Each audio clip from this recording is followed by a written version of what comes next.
Anak, kamusta na kayo? Kamusta na pag-aaral niyo? Kamusta na kalusugan niyo? Mga anak, miss ko na kayo.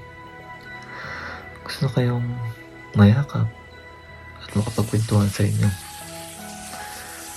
Alam niyo ba, nang 2 taon pa lang kayo, lagi ko kayong kinakarga sa aking balikat.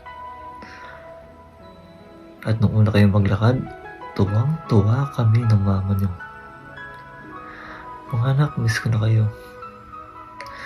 Gusto ko na kayo pagluto ng almusal bago kayo pumasok. Gusto ko kayong ihatid sa paaralan upang matuloy ako ang inyong kaligtasan. Mga anak, pasensya na.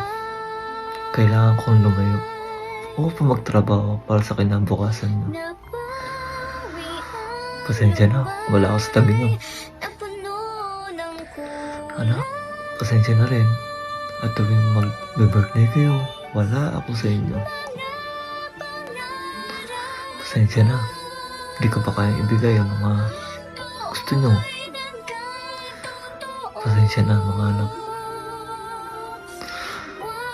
Anak, ang hiling ko lang, ingatan nyo ang inyong sarili. Kumain kayo sa tamang oras. At iwasan ang paggala at pagpagabi kung saan-saan. Dahil ayaw namin ng mama niyo na mapano kayo. Mahal na mahal na mahal namin kayo, anak. At miss na miss ko na kayo.